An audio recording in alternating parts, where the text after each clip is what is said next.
position 10 in car number 12 is England's Tom Walkingshaw, the European touring car champion in the Wang Jaguar. His co-driver is former winner Johnny Goss. From position 9, the WB1 Mazda RX-7, it'll be driven today by the 1976 winner Bobby Morris and experienced Barry Jones of Sydney. Position 8, and it's the second of the Moffat Mazda RX-7s with Queensland's Greg Hansford at the wheel, a fast man around the mountain on 2 as well as 4 wheels.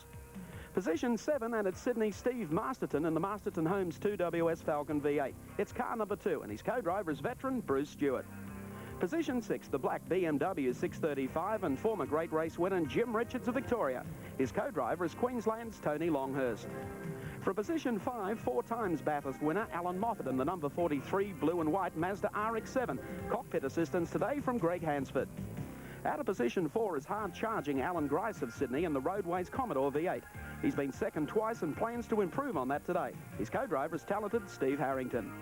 For position 4, Queensland's former winner and master of the ad-lib, Dick Johnson. He'll be at the wheel of the Palmer Tube Mills Falcon, and joining him is veteran John French. For position 2, a man who owns this mountain, 7 times winner Peter Brock in the 05 Dealer Team Commodore. His partner is the experienced Larry Perkins. And for position 1, the quiet man of Australian motorsport, George Fury in the Nissan Turbo Bluebird Car 15. The friendly farmer is joined today by the impressive Queenslander, Gary Scott. Fury set his blistering time in frigid conditions during Hardy's Heroes yesterday, and he needed only 1 and not 2 dashes against the clock to pick up $10,000. A very quick little car.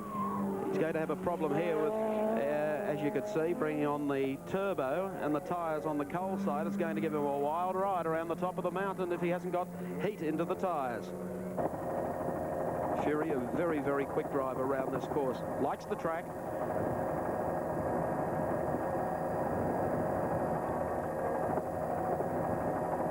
Here he comes. Nice, clean lines. Keeping in mind only a couple of hours ago we had snow across the mountain here at Bathurst. Oh, quick, quick, quick across the top is George Fury. He is right in the thick of it in Hardy's Heroes. Don't you worry about that. A little wide there, straightens up, moves over to the left for the run down Conrod Straight. Gets the turbo working and looks for everything he can get. Go, go, go, says George Fury, down to the bottom of Conrod Straight. He's about to make the left-hander take the checkered flag for his lap of Hardy's Heroes, and it's going to be a quick, quick time. A great performance by George Fury at Mount Panorama, a circuit with some impressive changes this year, as Steve Rebelliard will explain. Thanks, Mike. Well, this is it.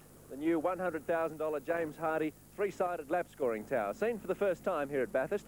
It stands at the southern end of Pitt Straight, 21 metres above road level, and it will benefit spectators mostly in the immediate area. But if you're up on top of the mountain and you do have a pair of field glasses, you will be able to pick up the readout. At any time in the race, it'll show the leading 10 cars and the number of laps remaining. A high-intensity flashing beacon will be activated with just 5 laps to go. The other major improvement is the new entry to the pits at the end of Conrod Straight. Deliberately designed to slow the drivers down, it bypasses Murray's Corner and hopefully the problems of years past when cars calling into the pits posed a definite danger to those trying to take the best line possible into Pitt Straight. Built by Bathurst Council, the ARDC and James Hardy, it's meeting with general approval from those who have to use it. I like it. It's good. It keeps the cars that are slowing down to go into the pits out of the way of the other cars that are still racing, so I think it's good. Somebody's going to speed, they can still accelerate from the new section up to wherever their pit is. So I don't think it's achieved a great deal. It's made it a lot safer coming in, whereas before there was a chance of an accident. So from that point of view, I think it's good. Last year there was a problem where cars were coming down into the braking area at the end of Conrod and taking the fast line off the corner, then cutting back in to make their entry to the pit. With this new section of road there, it eliminates all that problem and allows the cars to come down an escape road of their own and off the fast lane. The idea of the new entry to the pits is a very sound one in theory. And to my left, what is now a sand trap, 12 months ago was a very slippery stretch of grass and a picket fence. And Victorian solicitor Jim Keogh went barrelling through it last year and nearly cleaned up John Harvey. Whether these new alterations work will only be seen under genuine race conditions. The 1984 James Hardy 1000 is a little special in that it marks the farewell appearance here at Mount Panorama of the Thunder and Lightning Group C cars. To take their place in 1984 in our national category, we have Group A, Rovers, Alphas, all different types of cars that we haven't seen here at Mount Panorama for many, many years. What then is Group A all about? Group A is the international touring car category introduced by FISA, the world controlling body, 3 years ago. The Group A cars you see here at Mount Panorama today differ in many areas from the Australian Group C Tourers, which are highly modified and bear little resemblance to the showroom models that carry the same name. To qualify for Group A homologation, the car, if manufactured outside Australia, must be one of 5,000 identical units, produced within 12 months. Eligibility status is also given to cars fully imported into Australia as a variant for the Australian market of a model recognised by FISA. With the demise of the V8 in the Ford, we're in a situation where we have to use the 6-cylinder, but probably with a turbocharger if we can build and sell 1,000 turbocharged 6-cylinder Falcons. And I don't think that in itself is a problem, but it leaves us very short a time to be able to develop the car to be competitive first off, and we wouldn't want to run the car unless it was. So that is the reason we have the Mustang. Australian manufactured cars must also comply with Group A homologation, the only change being 1,000 units for mechanical specification and 5,000 for coachwork. The exterior appearance cannot be changed, apart from the ride height, but beneath the skin, the running gear can be modified slightly. Unlike the Group C engine of Terry Finnegan's, where you're allowed free crankshafts, free pistons, they're Cosworth forged pistons, and free rods, connecting rods, which are Carrillo and virtually unbreakable, we have to use the standard rod and the standard crankshaft, which we're allowed to heat treat and modify to try and strengthen the original component. So it's actually a truer test of the manufacturer's engine as it was originally designed. Group A really boils down to 3 key factors: weight, a combination of tyre and rim size, and engine capacity. A 2-litre engine car must scale in at 880 kilograms and is shod with 10-inch tyres, while a 6-litre car can weigh no less than 1,400 kilograms and tyre width cannot exceed 11 inches.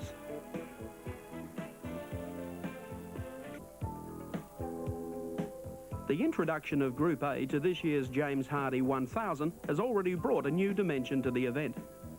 Manufacturers such as Austin Rover, Mitsubishi, Toyota, BMW and Alfa have stood up and been counted. The development that you see on a Group A car will wind up on your production car within a few years. It really just develops a breed. It's more sophisticated suspension than standard. You're not allowed to alter your pickup points, but you are allowed to develop the stress and strain area. So a Group A suspension such as this is a more modern, lighter, more sophisticated.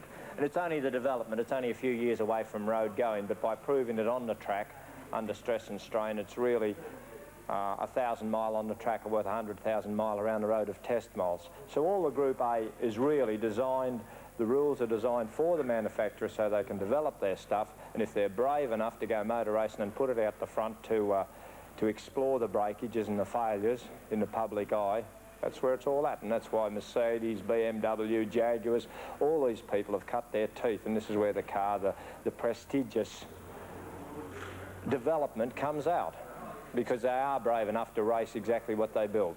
So it's farewell to the Group C touring cars here at Mount Panorama and a big welcome to the A team. We'll follow their progress in today's race very, very carefully indeed. In the meantime, we'll take a break and then return live. 11th on the grid is the second Roadways Commodore of the Grice Harrington team. This car was qualified by Harrington and he'll be at the wheel, presuming the team at least starts both vehicles. The second of the Holden dealer team Commodores, this one driven by John Harvey and David Parsons, will occupy position 12 on the grid. Ex-world champion Alan Jones will drive with Warren Cullen in the Kmart Commodore, and let's hope they're not superstitious because they hold position 13. Yet another Commodore is 14th. It's to be driven by Terry Finnegan and Jeff Leeds. Theirs is the 6th Holden on the first 7 rows of the grid. In position 15, the Sydney pairing of Peter McLeod and Graham Bailey will share the drive in the Slick 50 RX-7. That character from Victoria with the deerstalker hat, Peter Jansen, holds 16th place on the grid with co-driver Gary Rogers. They're piloting another V8 Commodore. A Victorian and a Queenslander come together in the Recar Commodore in position 17, Barry Lawrence and Alan Brown. On the 9th row of the grid also, in position 18, the second of the Kmart Commodores, at the helm are Andrew Harris and Ron Harrop. Holding down 19th spot, Ron Gillard and Mark Gibbs with a Mazda RX-7, sponsored by the Goodyear Car Owners Club. The Freedom Fence Falcon has 20th place on the grid. Driving this one, 1983 Australian sports car champion Peter Hopwood and Paul Jones, both of New South Wales. The big three of Australian motor racing, Brock, Moffat and Johnson, are all here at Bathurst this year, and they drive cars almost as diverse as the personalities which drive them. Brock, 7 times winner and the acclaimed King of the Mountain, acts like royalty. He's popular without being pompous, proficient without being petty, and to his fans, he's Peter Perfect. I think Bobby Morris invented that, as a matter of fact, because his kids used to watch the wacky races, you see, and I used to laugh about Bob and his kids watching the wacky races, having this Peter Perfect bloke. But now my kids watch the wacky races, you see, and they see Peter Perfect on there, and I mean, it's just a joke, yeah. What do you think of your two arch rivals and their personalities, namely Dick Johnson and Alan Moffat? Yeah, well, they're totally different people, and I think it shows that in motor racing you really can't typecast racing drivers. You can't sit down and say, oh, the devil-may-care, crazy, playboy type people. They're not necessarily. Sure, there's people involved in motor racing who are flamboyant and outrageous in various aspects of their behaviour, but you look at Moffat, very much an introvert, very private sort of person, and then you see Dick Johnson, who is, you know, he's just the average jocko bloke. Couple of cans of 4X and your Dick's mate, you know. The three men are arch rivals, but Moffat holds high respect for both Johnson and Brock, and Moffat is conscious of his image. People, and particularly through the television medium, do tend to get an impression that I'm some wild man from Kansas City, when I'm not. But you've also been described as introverted. Do you think that's an apt description? Yes, it is. I'm not a backslapper or a cocktail party set type. I never have been, so I'm not ashamed of that. Some people are born to be certain ways, and other people are other. I'm that way. I don't enjoy swanning around and big timing myself. Peter Brock describes Johnson as an easygoing ochre type, and Johnson doesn't disagree. I don't really try to portray to be someone that I'm really not. I just do my own thing in my own time, and if nobody likes it, well, that's just too bad. So the quick quips are not premeditated? No, not really. They're just, I'd say, just me. Would it be fair to say that you'd be one of the hardest drivers on the circuit? But I'm not unfair. I don't believe that I'm unfair. I won't punt anyone off the road on purpose, or, you know, if I can't beat the guy fair and square, well, you know, he beats me, and good luck to him. Well, that's a behind-the-scenes look at the big three here at Mount Panorama this. Thanks very much, Gary. Well, Jim Richards in the BMW from position 6, and Jim, you'll be pleased to know that New Zealand have just joined us for the telecast of today's race. Very good, yeah. So how are things shaping up in the BMW camp? Very good, yes. The car's gone very well in practice, so we're hoping that we can just sit in and last the race out, and we'll be looking reasonably good, I think. The BMW gets quite better fuel consumption than the V8, so what are you planning in pit stops? Well, we should have 3 stops, but we may have to have just a little quick drink before the end of the race. Well, you're not the only New Zealander in today's race. Denny Holm, the former world champion, is further back on the grid in the Group A BMW. How's Denny's preparations been going? Very good, yes. They had a small setback. The car was involved in a bit of an accident, but they got it all shipshape again, and now they're going well. Well, Jim, a 3-time winner here with Peter Brock in a Holden. I guess you're hoping to get the black car home first today. Well, it'll be very nice, yeah. OK, well, you've got the Kiwi mascot on the roof of the BMW there. We'll leave you here on grid position 6. That's Jim Richards driving the black BMW. Let's take a look now at how the cars...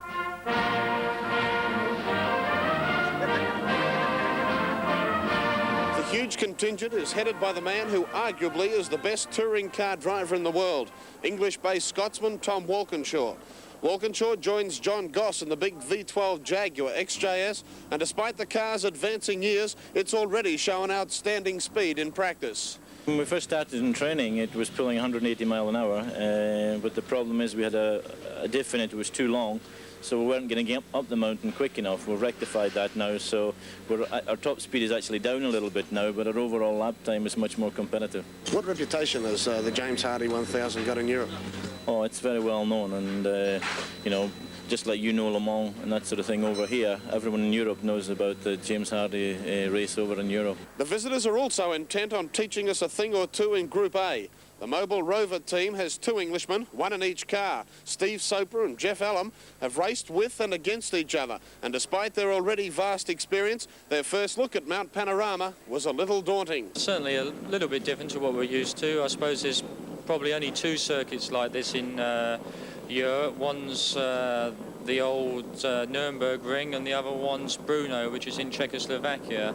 And I suppose apart from those 2, it's quite different. Well, you've done quite a few laps on it now. What do you think of it? Yeah, it's fairly demanding. There's not a lot of time to, you know, have a rest anywhere, but it's good. I enjoy it.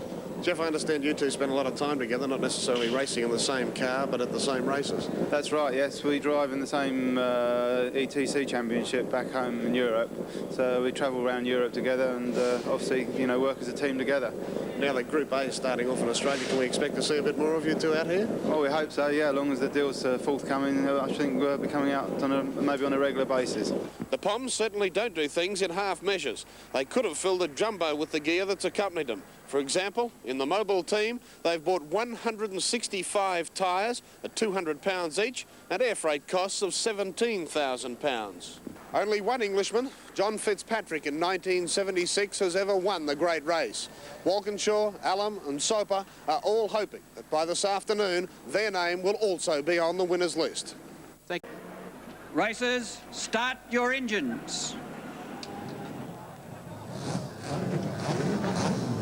And the engines start for the 64 cars that will contest the 1984 great race. The James Hardy 1000 from Mount Panorama at Bathurst. George Fury in the Nissan Turbo, car number 15, sits on pole position. From 2.05, Peter Brock. From position 3, car 17, Dick Johnson. From 4, car 6, Alan Grice. From 5, 43, Alan Moffat. From 6, New Zealand's own Jim Richards in car number 31. From 7, Steve Masterton in car number 2. From 8, 42 is Greg Hansford of Queensland. From 9 is car number 41, Bob Morris. And from position number 10, England's Tom Walkinshaw in the Jaguar XJS. Oh boy, the tension is running high and they're set to go. Fury and Brock on the front row, and what a great contest it's going to be between this pair as they pelt down the straight towards the first corner. Hell Corner, it's appropriately called. And as you saw in Hilton's sad songs, there's been many a crowding dice through that corner in the past. The 2-minute board is out. Well, of course, yesterday, George Fury, through winning pole position, collected $10,000, I should say. The Nissan team have won the fast pit stop competition, and even before the start of today's race, Dick Johnson's crew have picked up $1,000, winning the Repo High-Tech Best Turned Out Car Award. So some of the money has already been won, but the big money is yet to come. And of course, for our New Zealand viewers, Dick Johnson and Alan Grice will be carrying race cam in their cars. We'll be talking to them during the course of the day. And our new race cam Mark III is mounted in the headlight of the BMW Group A car to be driven by Denny Holm and Prince Leopold von Bayern. There's the view through the windscreen of Dick Johnson's Falcon, sitting on second row of the grid. Ahead of him, that man George Fury and Peter Brock. 1-minute board. Last-minute check by drivers. Check the harness. Check the adjustment of the seat. Check the gloves. Check the helmet. Check communications with the pit. As far as what's going on under the bonnet and under the car, too late. If it hasn't been done now. Alan Grice in the Roadways Commodore prepares to go off the line on the outside of the second row. 30 seconds. That's the scene. Look at the crowd down both sides. Pit lane on the left, the crowd on the outside of the track on the right. The Hardy Bridge looking back through the field. Oh, look at them. 10 seconds to the great race of 84, the James Hardy 1000.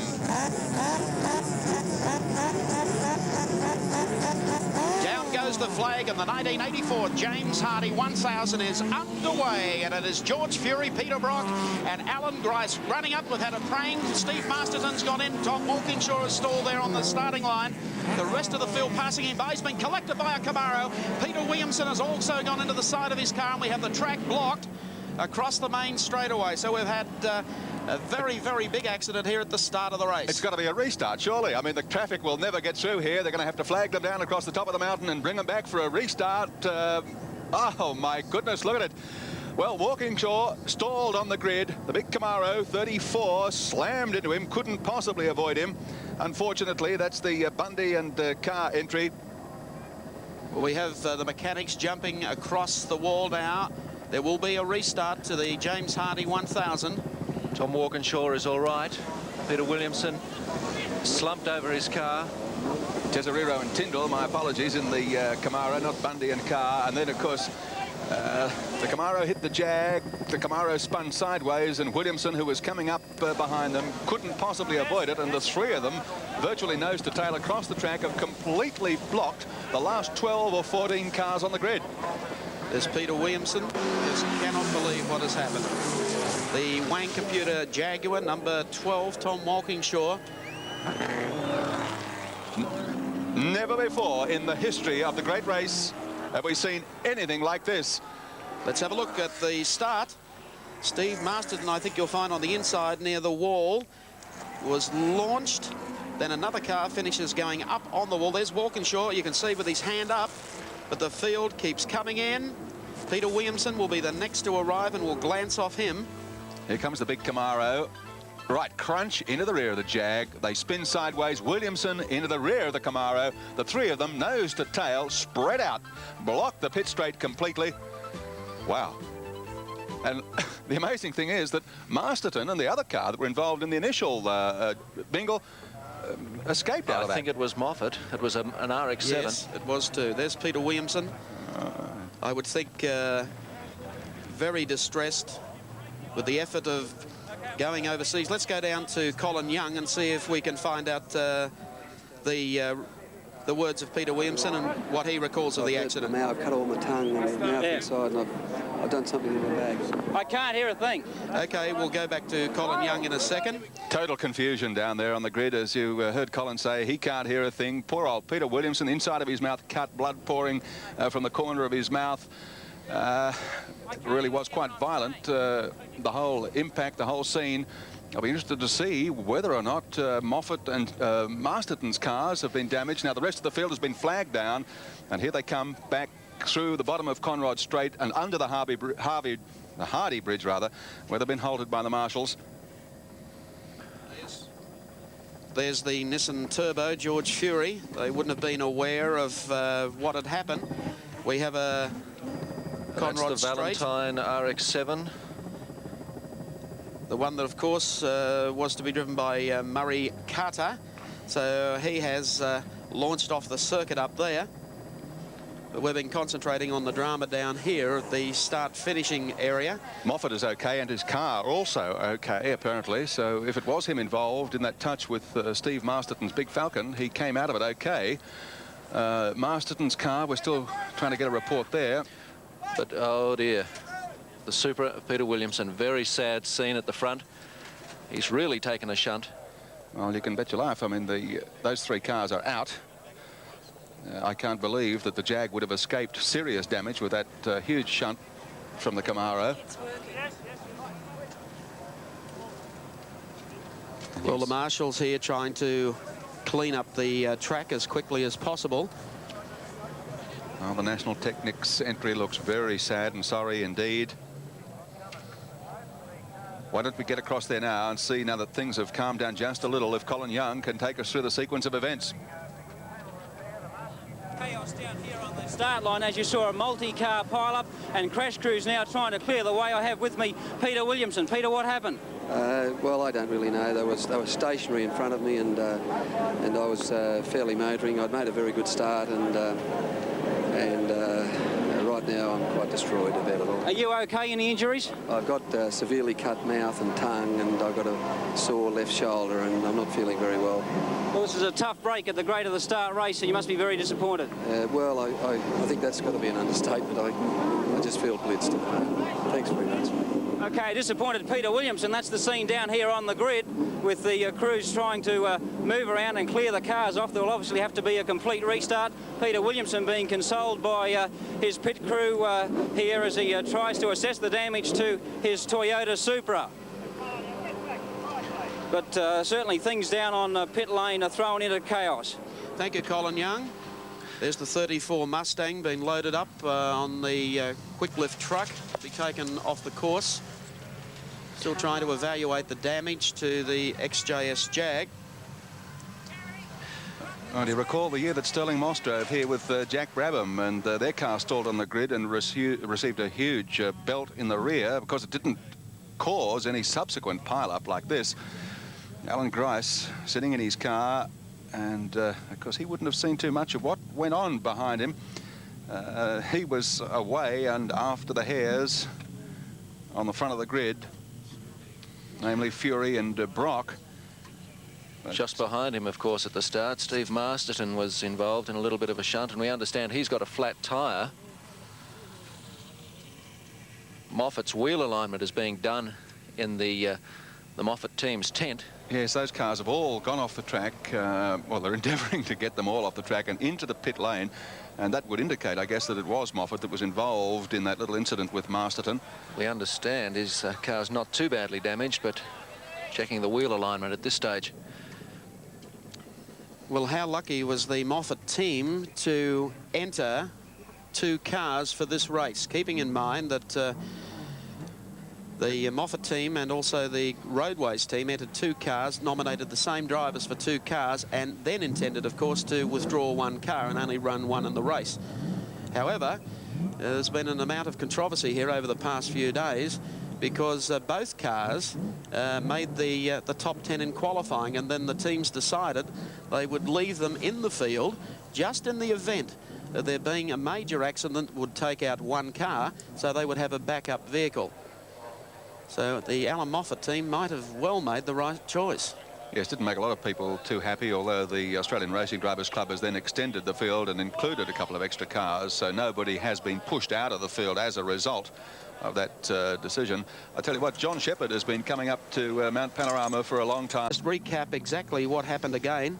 Off the start, look across to the concrete wall, and you'll notice the coming together. There's Marston received a hit. He then squeezes Moffat against the wall, and Moffat almost up over the wall. Tom Walkingshaw, lame duck, hand out, the engine, the car has not got off the line. 35 cars got past him, though. Yes, quite before so. He got hit in the rear. There was a slight touch there from someone, I didn't see who, and then along comes the Camaro to do a proper job on him.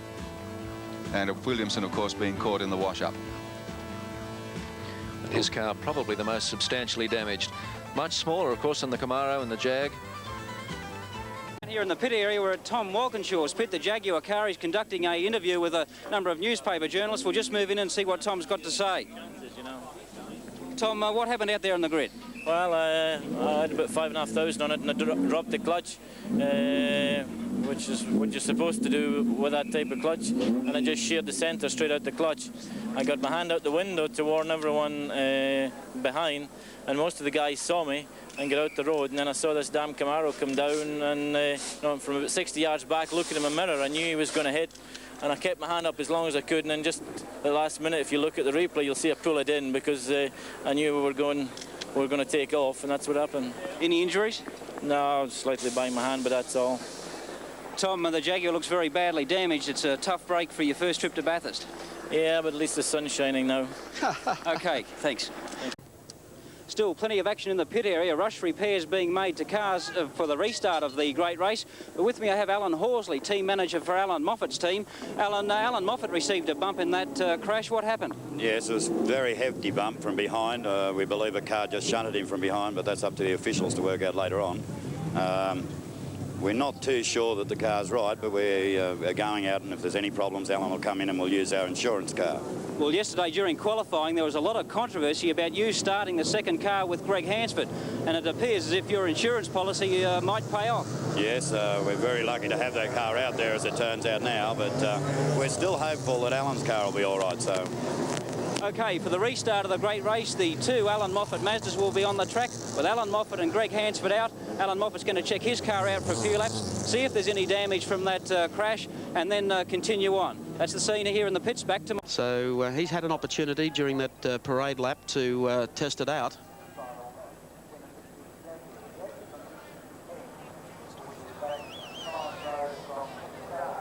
Steve Masterton's car also being moved up in position. We'll get there. Yes. Don't worry. Alan Moffat. A little laid back for Alan too. You know, there was talk in the press that maybe Alan wouldn't be holding press conferences and would distance himself from the media here at Mount Panorama. That's the opposite has been the case, actually. He's been very, very cooperative. A little laid back for Alan because he's usually uptight, like so many of the drivers. This is their race. Steve Masterton there. His car has actually been brought forward a little of his proper grid position because the track is still wet where the track was hosed down. Yeah, same with the second Mazda team entry. Down near the line, ready to line up, we have Colin Young with Alan Moffat. Alan Moffat, bit of a bump for you at that first start. What happened? Well, it was a Texas start. Whoever was behind me came through and was already doing 100 before they got in second gear. Fortunately, we did a wheel alignment, and I'm not suffering any steering. I got a puncture, and that's what sent me off. But, you know, someday the organizers are going to realize that this race needs a warm-up lap, just like we did. Not a parade lap, a warm-up lap to get people into gear, come down, hit it, and do it the way they do any other international race. Well, most other races, as you said, do have a warm-up lap. Well, yes, and what they call the parade lap is not a warm-up lap. We can't even run the engines long enough. We got to put warm-up plugs to keep the little rotary running. But I'm happy my Stuyvesant team brought me through. Alan, just one more thing, some damage to the right-hand side of your car. Do you anticipate any problems? It felt okay on that lap, Colin, and fortunately we've got the second car that we can jump into if we have to. Okay, all the best. Right, thanks, mate. Okay, that's the scene down here. Him is Alan Grice and the Roadways Commodore V8, car number 6. Missing a car 12, the Jag of Tom Walkinshaw, car 34, the Camaro of Tesoriero, and car 77, the Toyota Supra of Peter Williamson. The roar of the engine swelling as the time approaches when they'll make their way again down pit straight. Actually, the officials have allowed Greg Hansford in the 42 car just to reverse back a little. He's moved one grid position back. Yes. And Masterton has moved over and is starting in the centre of the track to avoid the wet patch. Well, they're going to have cement dust blowing up everywhere and a wet patch on top of it. That's going to be pretty tricky. With the cement dust, it's not going to be much fun at the rear of the field. It's not going to be at all. 1 minute board. So it starts all over again. There's the view inside the cockpit with Alan Grice in the Roadways Commodore. Just ahead of him on the grid is Peter Brock, and on pole position for the restart of the great race is George Fury in the Nissan Turbo. Half a minute.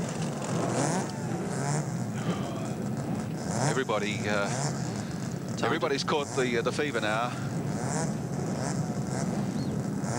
It couldn't possibly happen again. Maybe one or two will exercise a little more care this time. 10 seconds away from the start of the 1984 Great Race, Part 2.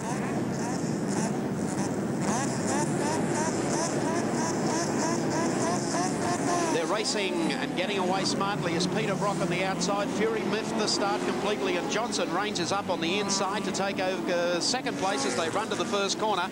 Tagging him is Alan Grice, and then Fury getting into stride. The BMW is out wide, and then John Harvey making a good start as well as they stream up Mountain Straight. And there's the view of the entire field as it heads off for the first time up to the mountain and towards GTX Bend.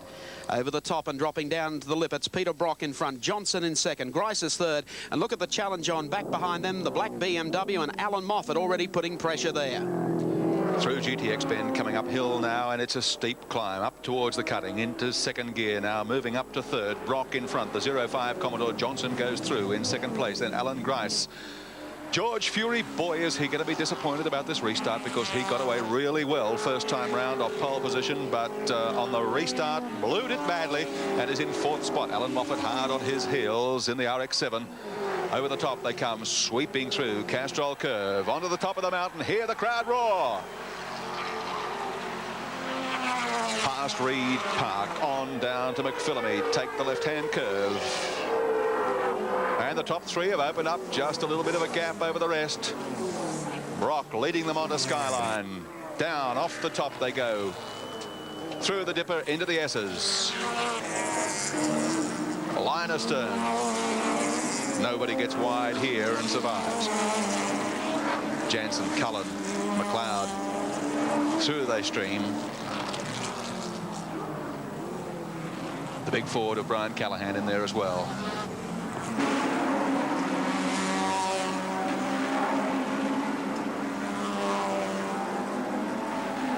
Through Forest Elbow, and for the first time down Conrod Straight. And here they come. They'll be looking for speeds of 260 kilometres an hour or more. Peter Brock, Dick Johnson go by. There's Alan Grice now. Scott, Fury and Moffat. Into the braking section, down through the gears, and Brock is first on the first lap. Coming behind him now is Dickie Johnson. 2 minutes 20.27, the standing lap time for Peter Brock. Across the strike, Harvey still up on the tail of Moffat, and Fury keeping the pressure on as well. In fact, Fury gaining a little on Grice. There's the race leader, Peter Brock, heading up Mountain Straight again, as Dick Johnson not that far back behind him at the green Palmer Tube Mills Falcon. They drop into this lip before they head up to GTX corner. About 2 car lengths the distance from Brock to Johnson, 5 then back to Alan Grice. And the steep climb up towards the mountain. Just look at the climb now, and they are under full pressure and power. And we join Dick Johnson with race cam following the race leader in second position at the moment, and we'll follow him across the top of the mountain. There's Brock just ahead of him. Great pictures coming out of the 17 Falcon. And listen to that deep-throated roar of the engine. The big V8 as he sets out in pursuit of Moffat. And I'll tell you what, he's going to have to pull something out, because Moffat is moving away. Brock, rather, is moving away. Moffat, of course, back in fourth spot in the Mazda RX-7. Grice, hot on Dickie Johnson's tail, in third place. But the day-glow pink and white Commodore of Peter Brock is up front. Look at the hands working at the wheel. Dick Johnson throwing the big car down off the top of the mountain through the S's, heading down to Forest Elbow once more, and in pursuit of the race leader Peter Brock. And Brock is exactly where I think he'd like to be. Dick Johnson settling himself back into the chair, and those hands sitting in the 10-2 position, and lines himself up on the left-hand side of Conrod Straight in pursuit of Peter Brock. Well, Brock has got a great start. There you can see the gap. Doesn't need for us to explain.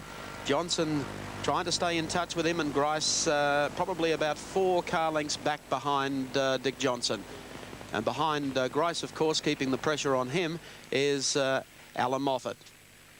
Early pit stop for car 64, the Capri Components entry, Laurie Nelson and Peter Jones. Their Mustang has got a problem, and they're the first to call into the pits as Brock gives them the go-by, followed by Dick Johnson coming up again on the left-hander at Hell Corner. By gee, they're about 80 metres ahead now of Grice. Then comes Moffat, and Harvey and Fury are really having a ding-dong in behind that pair. Following Dick Johnson up Mountain Straight, and you can see the gap widening between himself and Peter Brock. Peter Brock, it's just so easy for this man.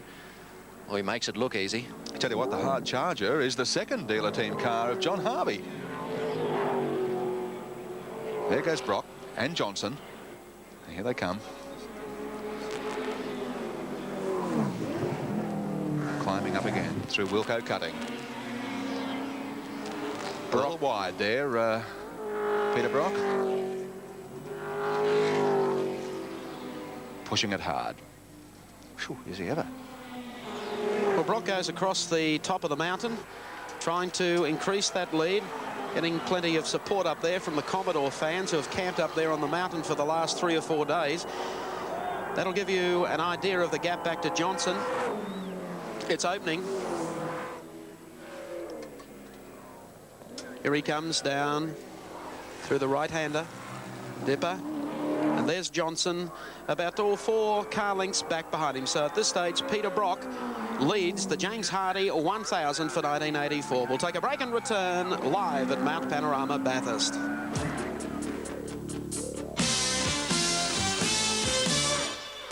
Mike. Welcome back to Mount Panorama at Bathurst. There's the site as the cars wind their way off the top of the mountain and back down onto Conrod Straight. This is where we're having a great scrap at the moment. Back in 4th spot is John Harvey. Right behind him, of course, is George Fury. And they're going down now towards the left-hander at the end of the straight at Murray's Corner.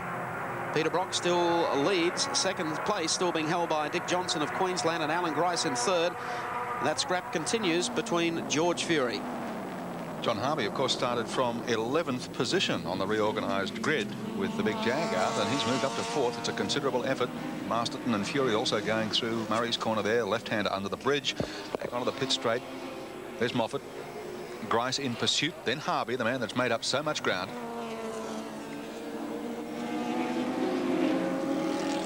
Couple more casualties in the pits. Car 72, the Toyota Sprinter of John Smith. I see the McLeod Slick 50 Mazda has also called in. Early troubles for those. We're watching John Harvey as he heads up Mountain Straight again. Hot in pursuit, Steve Masterton. Just ahead of him, Alan Grice. Through GTX Bend. And heading up towards the cutting. I'll change down into about 2nd gear for the cutting. It's quite a sharp curve and it's quite a steep bend. With the restart of the race, let's check out via our Castrol scoreboard the running positions now, the top 10. After 3 laps, Brock and Perkins lead from the Johnson French car. Moffat is in 3rd place, then Grice in 4th, Fury in 5th.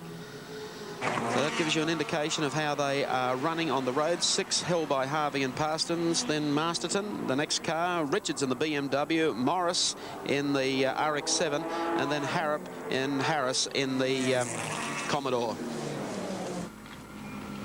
Here's the view from Alan Grice's car. And he's got Alan Moffat just in front of him. He's moved up on Moffat. Moffat making steady progress through the field and started past Grice. Let's see whether or not Moffat can get away from him through these bends here. And now they're on to Conrod. Let's see whether or not Alan Grice can pick him up with a big V8 power. Doesn't look like it so far. Now he starts to close a little. Down they come to the first hump. Past Jimmy Windsor's place. Alan Grice, of course, gets a pretty good idea of his own lap times because sitting on the dashboard on the left-hand side there, you can see a little counter. So he knows just how well he's going. On the tail, out he pulls. Can he make it? Under brakes as they go under this bridge. No, he decides I can't. And Moffat says, no, I'm going to take that line anyway, pal. We have a good scrap going here between Alan Moffat and Alan Grice. They come along pit straight again. Already passing the 73 Ignis entry as they go up to the left-hander at Hell Corner. I mentioned 72 was in the pits. John Smith in the Toyota Sprinter. He's about to rejoin the race. After 3 laps, he had something wrong with his fuel system and also a flat battery. Better believe that after only 3 laps. Well, we haven't got a flat battery. We've got a lot more to come when we return to Mount Panorama.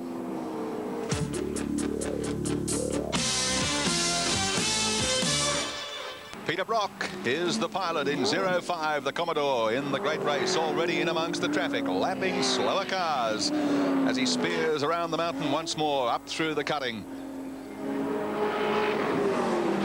And driving a beautiful race in the early stages, put the power down, opened up a gap. Catch me if you can. And if anybody can defy them, he can. He's done it before. He knows the routine. And down in the dealer team pit at the moment, it's all smiles. Peter Jeffrey Brock. Let's take a look at some of the background on this man. Steeped in motor racing. 39. I guess he's getting into the veteran category. He's won 7 James Hardys, and when he's not out here going crazy on the racetrack, he likes to throw a line and take it easy. Aussie rules fan, why not? How could he come from Melbourne and not be an Aussie rules fanatic? His record, well, Sandown Enduro, 9 times out of 11 races. Australian Touring Car Championship, sure, 3 times. The Ripco Round Australia Trial 79. Hates bosses. Well, he's his own boss. Biggest influence, Harry Firth. Well, hasn't Harry been a big influence on a lot of them? He certainly has. Brock at this stage with a good lead, which he's building up as he comes down Conrod Straight towards Murray's Corner. Through the gears, beaten for pole position by George Fury. But in front and getting a big reception here from obviously many thousands of Commodore fans at the mountain today. He's making his way along pit straight, and already there are a few in the pits. One of them is the McLeod Bailey Slick 50 Mazda, which has got some fuel problems, no fuel pressure in fact. So that's a bad start for them. Yes, they've been there for about 2 laps, so I don't hold out much hope for their chances from here. Car 20, the Jim Keogh entry is there as well, in the pits, I mean.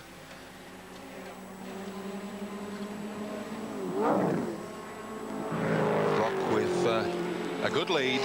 Now let's leave him there and get another view of the great race, the James Hardy 1000. Inside the left front headlight of the BMW, driven by Denny Hulme and Prince Leopold of Bavaria. Oh, what a sight this is. Hello, he's had a bit of a nudge himself. Up goes the cover. Here's a nudge.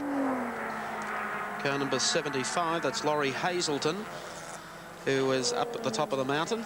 And he's also had problems with the car, one of the cars that were allowed in the race, and that, of course, is Chris Heyer and the Audi. Now, they've had it coming together just off the sand trap. Narrows the road somewhat, doesn't it? It does through there, so the flags are out. Leader coming through now. You'll be able to gauge the distance back from the leader to Dick Johnson. There's Johnson running second on the road at the moment. Takes their line completely, in fact. So it's going to slow everybody down through there. Here comes Alan Moffat in the Mazda RX-7. He's running in 3rd place. Alan Grice is in 4th. 5th spot held by Steve Masterton. 6th is John Harvey. 7th is George Fury. There's the Alpha Group A car already going down through there. They're trying to get those 2 cars out of that position. That spot there, of course, is absolutely blind to the drivers coming off the top of the mountain. They cannot see until they're right on it. But fortunately, of course, there is a big set of flashing amber lights set up right on the crest at Skyline that warns drivers of impending trouble, and so both of them are out of the way. That's great. 75, Laurie Hazelton gets underway in the Capri, and here we have car number 36 coming into the pit area. That's Steve Harrington, keeping in mind that they started that car just to make sure that Alan Grice didn't have any problems. Well, they've got the engine is sounding absolutely dreadful, as we understand, Mike, and it's going to be out of the race. They're going to withdraw it right now. So bad news for that team, but of course they've still got the Grice machine circulating, and very quickly. So let's have a look now, though, at that little dingle we saw at the top of the mountain just a few moments ago.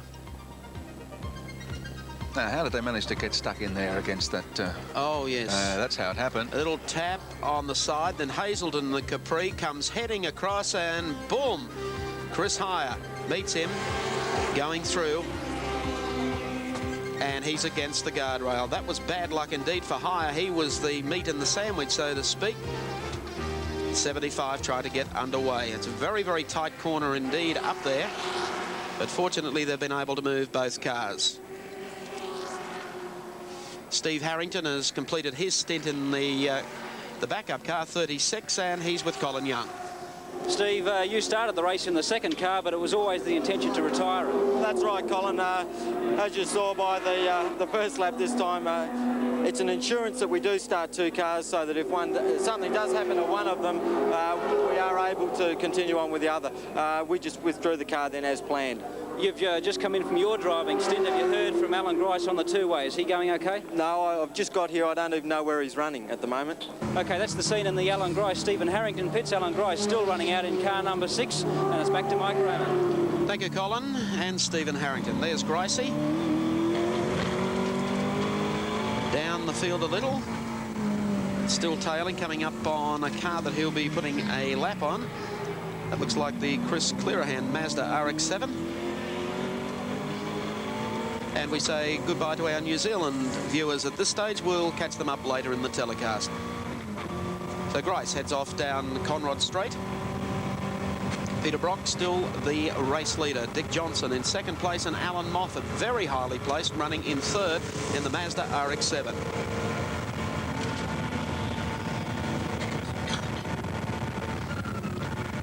The hands of Alan Grice at work on the wheel. Well, not doing too much work at the moment, but now down through the gears. Tell you what, the man who needs to do some work is George Fury. After missing the start of the race, he's been shuffled back. Okay. Grice and Harvey. Grice and Harvey side by side. There goes Harves. He's got by him. And Fury is also making ground again now. He's right in behind Alan Grice. Whether or not he could take him up the mountain, I rather doubt. Grice, oh, he's attempting to reel Harvey in again. But there's slower traffic coming up on the left. Harvey takes advantage of it. Quite right. Grice on his hammer. Coming up to GTX. They'll slow down here. Grice tries to get under. Almost alongside, but Harvey says, no, you don't. And Grice cannot afford to hesitate a fraction here, because he's got George Fury right behind him, and across the top of the mountain, it's going to be pretty quick. Now through the cutting. And Grice. Can he catch this man, Harvey? Both the Commodores of the Holden dealer team running so well. Grice, who was running brilliantly himself early in the week, looked like he might be the man to sit on pole position, but he was pipped by a couple. Well, Grice and Johnson have got a similar view at the moment, haven't they? Johnson running in behind Peter Brock, Grice running in behind John Harvey. And they're coming up on the Group A BMW, which they'll catch up shortly down through this section of the course. Grice closes up here on Harvey. And he's got his eye in the rearview mirror as well, because Fury in the Nissan Bluebird is parked right in behind him. He'll breathe a little easier when he hits Conrod Straight, of course. He'll have the legs down there. Through Forest Elbow, we'll see if Grice can make on Harvey as they come onto Conrod Straight. Theoretically, their speeds should be pretty well identical over the first hump, and Grice just can't seem to make much impression on Harvey. Gathering him in a little, pulls out to the right. Slipstreaming him obviously before. Has he got enough to go past under brakes? No, he's got to back off as they negotiate Murray's corner. This is a real contest, isn't it? Great stuff. Grice still sitting here on the tail, but he'll have a crack at Harvey on the run-up. Fury! Oh, Fury has brilliant. them. Harvey's off. Harvey has gone off on the right-hander, bounced off the wall. Fury arrived, excuse me, boys, and he went through the pair of them. Well, I don't know whether they came together there or not, but it was a brilliant manoeuvre by Fury. Was it co-engineered with Alan Grice, I think?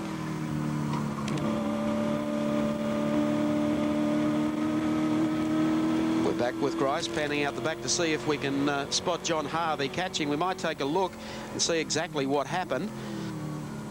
Here we were, travelling behind Harvey. Now, Harvey's got the line for the corner, then all of a sudden... There's Fury. Oh, George through the tail. And he was sideways there. That's thrown Grice offline. And to say nothing about John Harvey.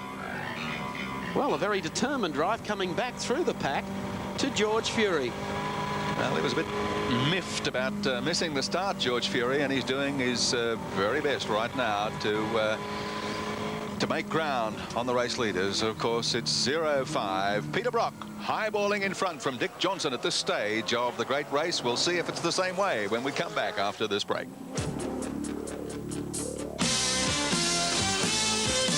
To the race within the race at the James Hardie 1000 for 1984, because as we zero in, coming down to the bottom of Conrod Straight, you're going to see a little unfamiliar shape That is a Rover.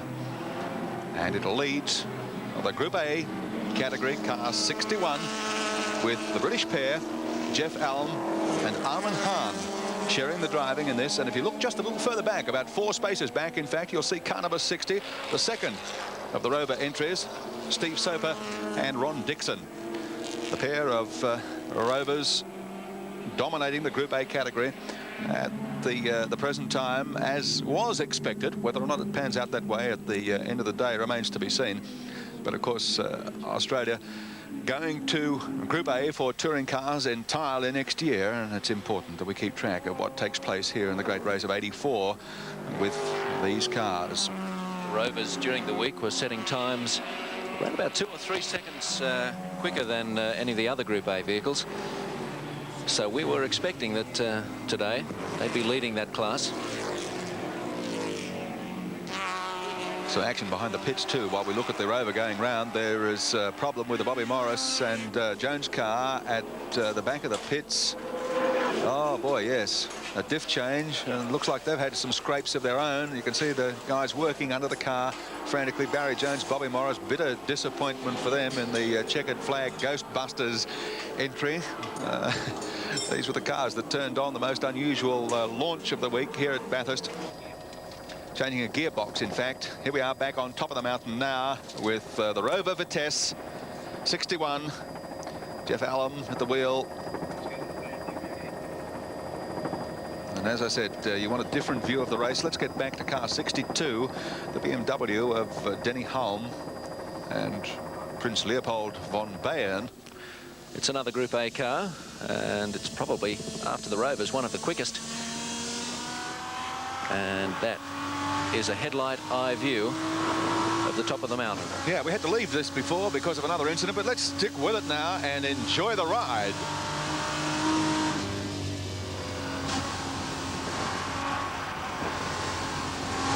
Big V8 slips by across the top.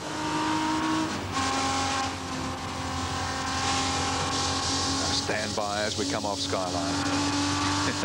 Hold on to your stomachs. About thrills and spills.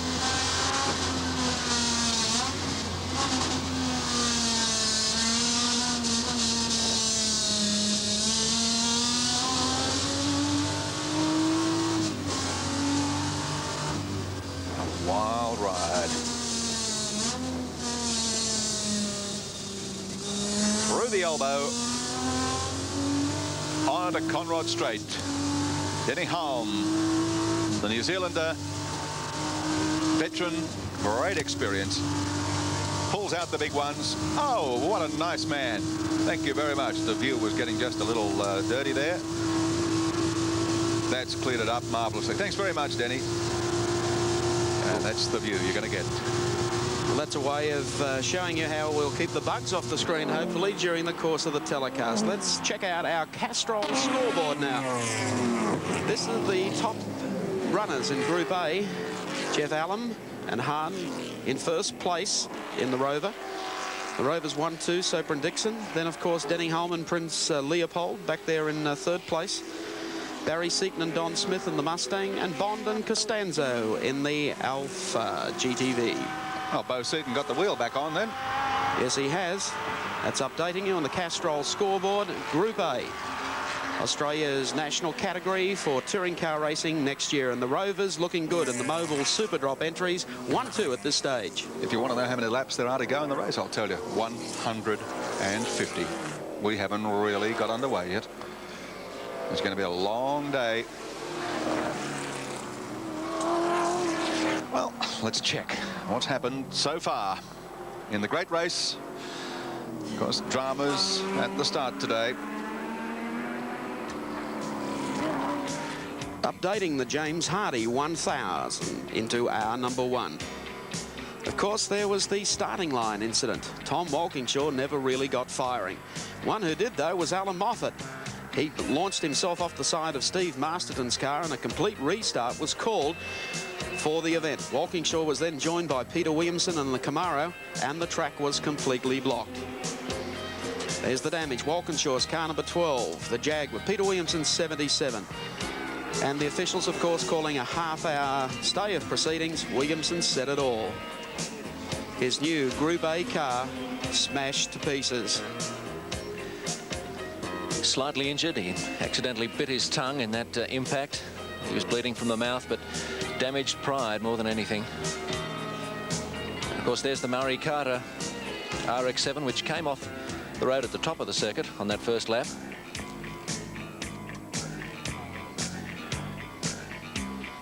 The Camaro, number 34, was put back on the trailer. So too was Williamson's. The drivers awaited the restart, and at the start, Fury missed the start, as you can see. Then, of course, Peter Brock launching himself up into the lead. Queensland's Dick Johnson was hot on his trail, and Grice moved to third in the first corner. Fury was back to fourth. They headed up the mountain for the first time. As the field streamed up towards the mountain and through the cutting, Johnson was maintaining some ground on Peter Brock. However, after 5 or 6 laps, Brock started to stretch his lead. Grice was holding third, but Alan Moffat passed him. Grice tried to fight back on the outside of Moffat, but Moffat was making every post a winner, dropping down into the braking area and declaring on the V8s. He's got a Mazda, he thinks, that'll go to 1,000 Ks at their speed. Brock, meantime, was stretching his lead, moving away just as the incident occurred with Hazelden and Chris Hire, who came together. They didn't really want to, and it was just opposite the sand trap at the top of the mountain. Harrington withdrew the second Roadways car to take over as co-driver for Alan Grice, and then George Fury arrived, the old ham and the sandwich trick. Out goes John Harvey into the rough, and advancing one spot was George Fury. Harvey rejoined, but he wasn't happy. That incident shuffled Johnny Harvey back to 7th spot on the track, and he'd be very, very annoyed about that indeed. This is the view from Alan Grice's car with race cam aboard. Sorry, Dick Johnson. No, Alan Grice. It is Alan Grice. All right. Yeah. Yes, well, he has it all to do. The man who set the pace early this week, I think he would be very, very concerned, and his team should be at this stage. A little sideways coming off that corner. However, the race still has a long way to go. We'll take a break and return with more live action of the James Hardy 1000. Cars barrel by the pit entry and take the left-hander at Murray's corner. Peter Brock continues to lead the race in 0.5, the dealer team Commodore. The gap back to him in the second place getter Dick Johnson is 10.21 seconds, and at these speeds, that's a fair distance. Johnson still in the second spot. Alan Moffat would be delighted to be running third, and his car running perfectly after that shunt earlier. I bet he's mindful of the fact that Steve Masterton's behind him. I'll bet he is. Then back behind them, of course, is Steve Masterton, who has improved. Grice dropping back, then George Fury. John Harvey in 25, then number 42 being the next place driver, Greg Hansford, in the RX-7, then, of course, number 8. It's Warren Cullen and Alan Jones' car. There it is, in fact. Kmart entry, just heading up Mountain Straight.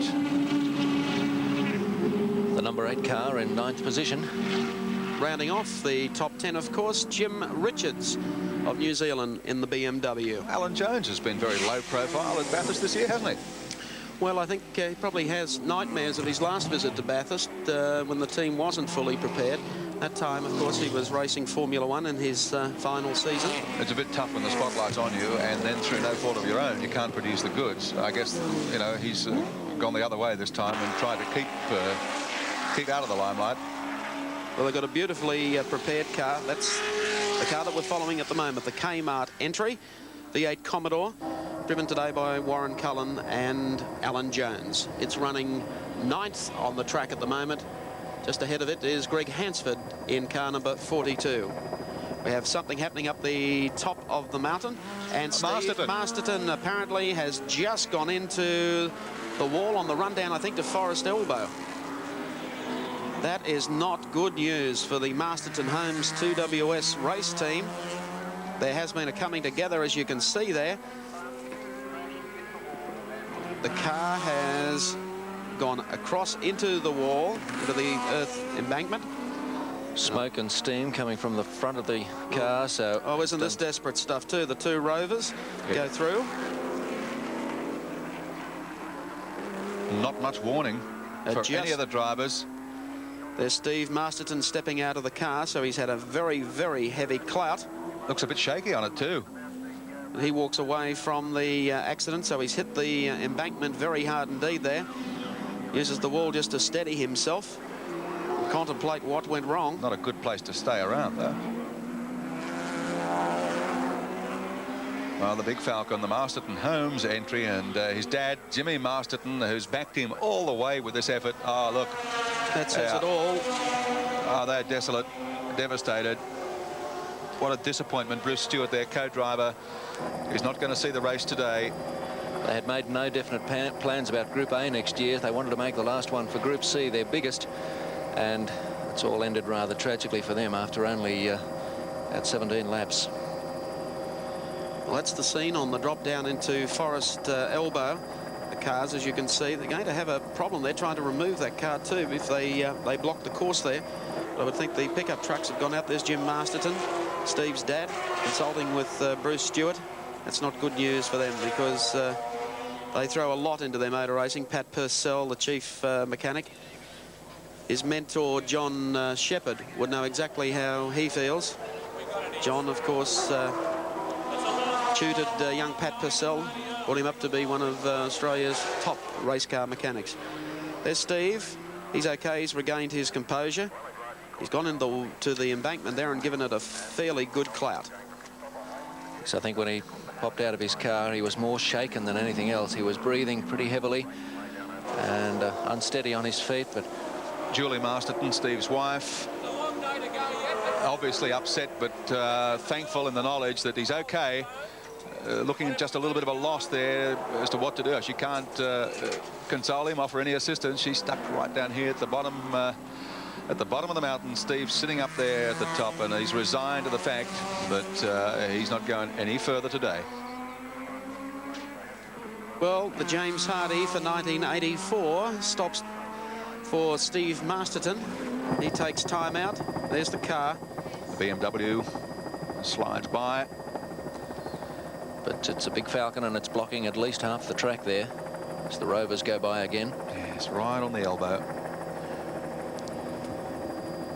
Right on the entry to the elbow. And that's going to be a major headache for the track officials to remove that without blocking the track further. Crowd gathered nearby.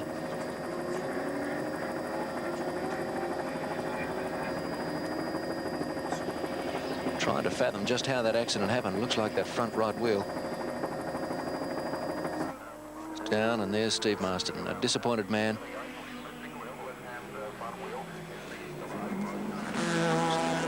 Just gathering his thoughts and thinking, well, what could have been? The race started when so it ends for Steve Masterton. There's car number 20, Jim Keogh. Second time in. Yes, that's not good news for their team.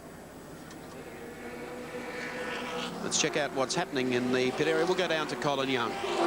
With me is Bruce Stewart, co-driver to Steve Masterton. Bruce, Steve looks pretty disappointed up on the mountain. Yes, I know how he feels because the boys have put a lot of work in this, and the car's been really going well, and we thought we were on top of it all, but with a bit of a mix-up in the first lap and the start of the first race,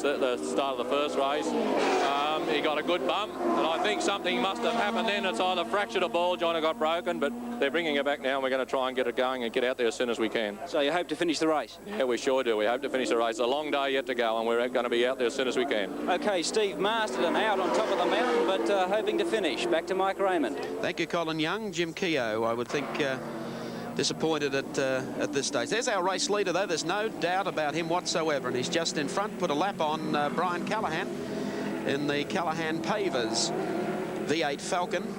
Co-driving with him today, two of the boys from the Ovals, Brian Callaghan and Barry Graham. They head off up the mountain, and Peter Perfect is in fact just that.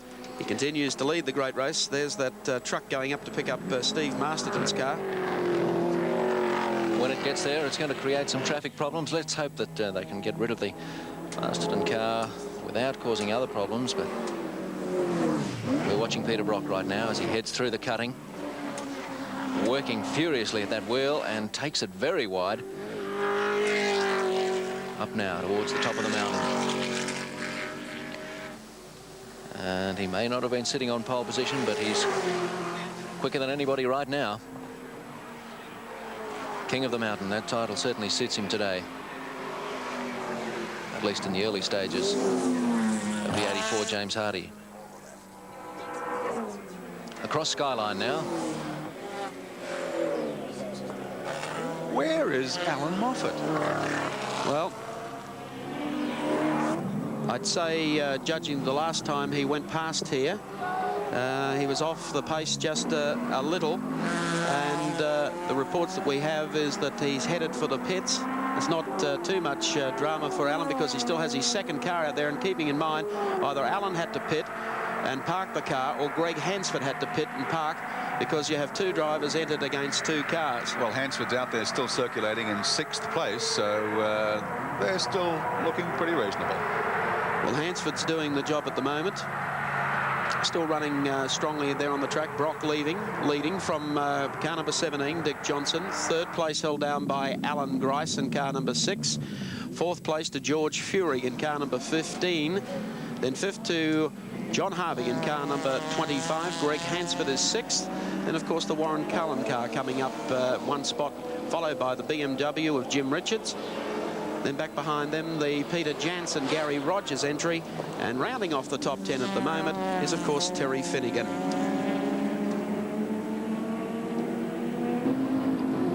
The incident on the run down to Forest Elbow, we've also picked up for you via our race cam. And we'll play that in for you now to see what we can discover out of that. Out of Alan Grice's car coming down. Whoops, there is smoke and dust. And there's Steve Masterton, by the look of it, going off the course and crash, and almost getting Grice on the way back. No indication, really, of what caused it.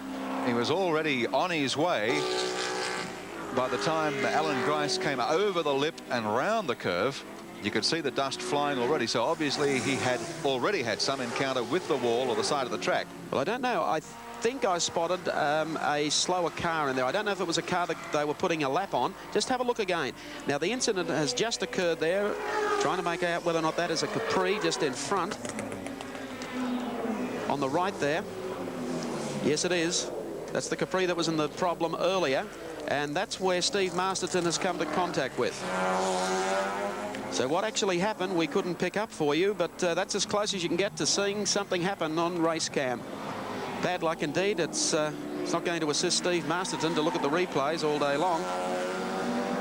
But at least an anxious moment. So how lucky was Alan Grice? It only needed the car to bounce out, and he would have caught Grice on the way through.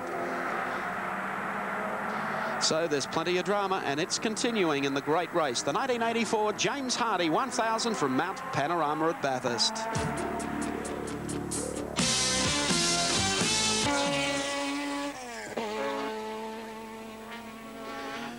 Welcome back to the James Hardy 1000. Here's a fellow, a young man in a hurry, a fellow who knows this course pretty well indeed. He's ridden round here quicker on 2 wheels than he has most times on 4, and that's Greg Hansford of Queensland, and doing a steady job at this moment in the Alan Moffat Mazda RX-7, the second car. 6th at the moment, and driving superbly. He's been the talk of Mount Panorama all week, Greg Hansford. I think probably young Harry's the most underrated touring car driver in Australia, and he's done so well. He's coming down now past the Steve Masterton 2WS V8 Falcon that's been picked up by the vehicle there. But he's doing the job that's asked of him. He's done well in the Endurance Championship races. Alan Moffat, of course, in the past has always gone for overseas drivers to come to Bathurst and partner him. But I think he's found a rare talent in young Greg Hansford. Quite affable, and he has a big future ahead of him in touring car racing, and I believe international touring car championship racing. Okay, with the race well and truly into the first hour or so, let's take a look at how they are all running on the road as we update our Castrol scoreboard. Holding down first place, Peter Brock and Larry Perkins, their car, the 05 Commodore, then Dick Johnson in 17, Alan Grice and Steve Harrington, number 6. 15, George Fury. 25 is John Harvey and David Parsons.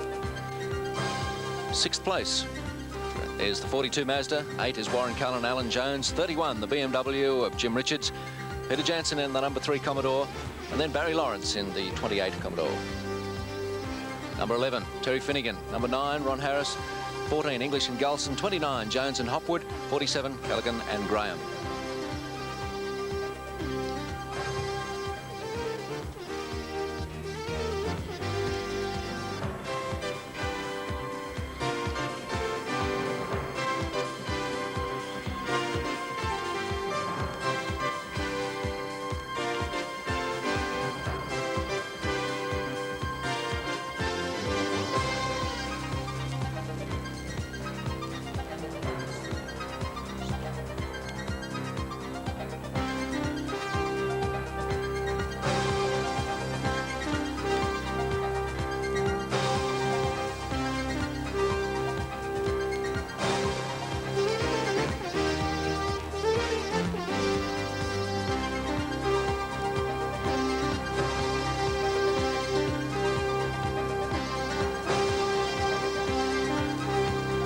So there you had the Castrol scoreboard, a complete rundown, and we'll be doing that through the day for all those people throughout Australia, New Zealand, in fact across the world, wanting to follow your favourite driver. On the track at the moment, we're following Greg Hansford, and Greg, of course, we've mentioned before how well he's doing. Let's take a look at what makes up the racer that we know as Greg Hansford. 32 years of age, from Brisbane, loves tennis, fishing, shooting. He's been in touring car racing for 2 years in the RX-7 with Alan Moffat, running in Group C. He's been a regular here at Easter since he went touring car racing. And motorcycles, of course, were Greg's big go for 12 years, winning many Grand Prix races. Winner at Daytona, the 178. Just look at that career record. Doesn't like over-officious officials.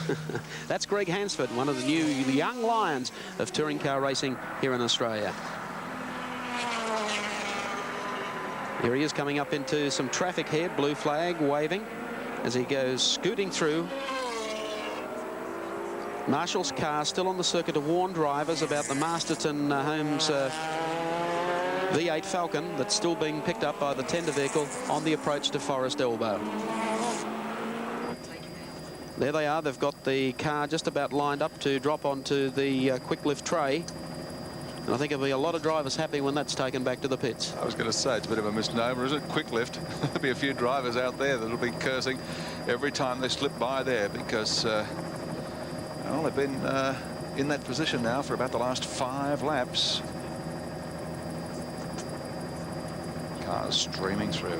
Peter Brock continues to lead. Dick Johnson in 2nd place, then Alan Grice, George Fury, John Harvey, and Greg Hansford. Of course, all the Moffat Mazda team hopes now pinned on the car 42, and of course the second Roadways Grice entry also has been parked, so they're relying on number 6. Here's Dick Johnson, the Queenslander, in car 17, the big green Falcon.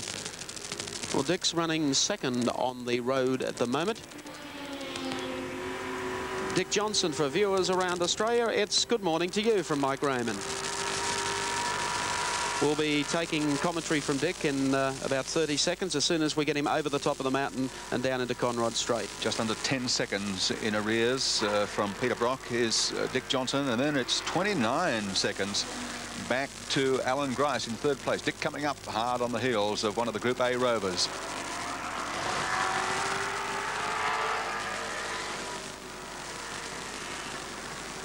Well, he tried to pull that, but oh, what a sight coming over the hill. Yes, he suddenly realised that Masterton's car was just round the corner and said, whoops, now we'll do it. Okay, Johnson to the outside and now runs down the straight. Okay. Come again. Okay. Thank you, Dick Johnson. Good morning to you.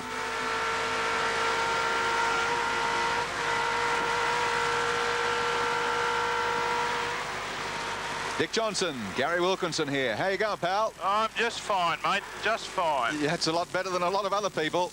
Yeah, you're not wrong. It's been a rate of attrition. That must be pretty dicey up the top at the elbow, Dick, where Steve Masterton's car has been parked. It certainly is, especially when you get caught up behind some of these slow guys. They're bloody hopeless down the hill, some of them guys. Restart didn't bother you, Dick? Sorry again? The restart didn't bother you? I gained a place. Well, what's the race plan at this stage, Dick? You're second on the road behind Peter Brock. Well, we'll just keep cranking on the way we're going for a while. The car can cop this sort of treatment all day, and we'll just have to wait and see what happens. But I'm quite pleased with the way the car's going. I probably made a wrong choice of tyres. I didn't really expect it to get so damn hot out here, but I suppose when I have my first pit stop, we can change to the right one. These ones are just having a bit of a slip and a slide. Okay, Dick, thanks very much. We'll come back to you a little later on as we now pick up on the pit stop, number 42. It's Greg Hansford coming in through the maze, the new pit entrance road. We do expect there could be a driver change with Alan Moffat stepping into the car now that Moffat has the 43 car out of competition. Here's the pit activity. No sign of Alan Moffat. Hansford staying with the car. And a lightning quick pit stop too. Alan Horsley will be delighted with that. Now they come along the speed humps in the pits. Guaranteed to shake your teeth loose. And the quick pit stop for Greg Hansford. He's back on the track. I don't think he's dropped a spot, and he is looking good in the James Hardy 1000. More action when we return to the track.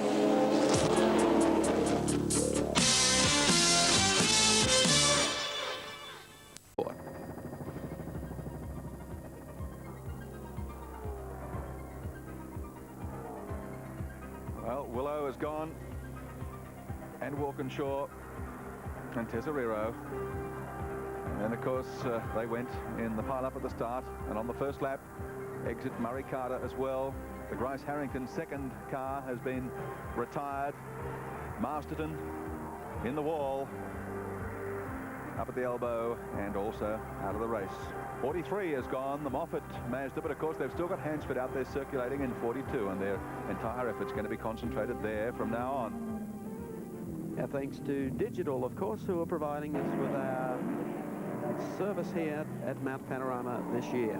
There's car number 6. That is the Roadways Commodore, driven by Alan Grice.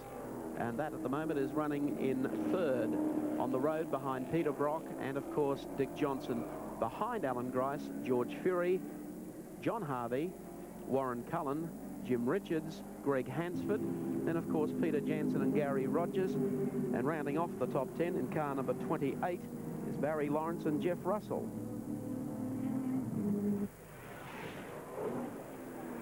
We have 2 race cam units, of course, for this year's great race, and one of our commentators, one of Australia's most forceful drivers, is, of course, Alan Grice, and he's looking pretty good at this stage, running 3rd on the road. I think he would agree with me.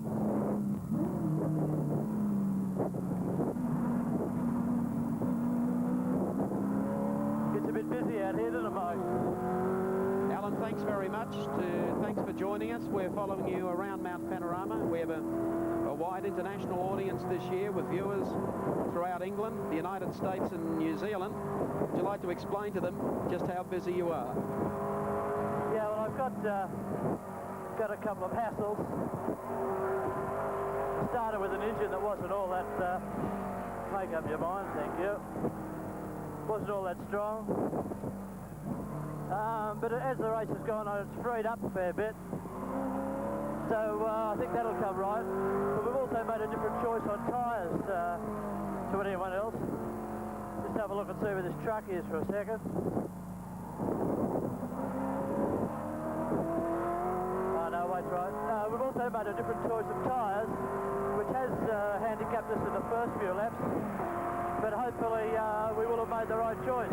We're holding a gap on Brock at the moment, and the object right at the moment is just to hang on to him and don't let him get him away. Yes, we were talking to Dick Johnson only a short while ago, and he said the same problem, that maybe he made the incorrect choice of tyres. Well, I hope you're right. But we were slower than we'd wanted to be early, but I've been able to maintain a pretty steady pace since. To do it, I've had to change my driving style a bit. I've got to punch the car across curves to stop it from understeering, but and then get a bit of tail out like that. But anyway, that's what they pay me for, and we're still holding the times, and we're holding the same sort of gap at picking Brock up just a bit, so all we can do is hang in there and try and avoid all this slow traffic. Alan, for the viewers watching our telecast overseas this year, perhaps you might like to talk them around the circuit and exactly what you're doing for a lap at Mount Panorama. Well, this is an important one because it's such a steep hill. Hills don't tend to come across in the right perspective on TV, but believe me, this is awful steep. Back to second for the cutting. Now, the car's understeering, so I've got to throw it in and boot it out like that. But still, as I said, that's what they pay me for, second and third. And this is about the most interesting and quickest series of corners in Australia. With this sort of car, we're doing, I guess, 130 mile an hour on 3 and 2 wheels. And you tend to be a bit busy. This is Skyline that's rather daunting for the overseas drivers into the S's. Then the dipper where she goes up on 2 again. He's going to do the right thing. Has he seen me? Yes, he has. This one I'm having a lot of trouble with. I forgot about that. But that's okay. Forgot about that rubbish on the right there, but the only thing you do when you do that is just over slow, pick up the situation and carry on. So we haven't lost any revs. We wouldn't have lost any time on that. And this is Conrad. We just flew once there. There's another fly down at the bottom here where the car comes off the ground, but if you get right over the left, there, it doesn't fly. Now, there's a fly. Get a bit of buffeting from these cars.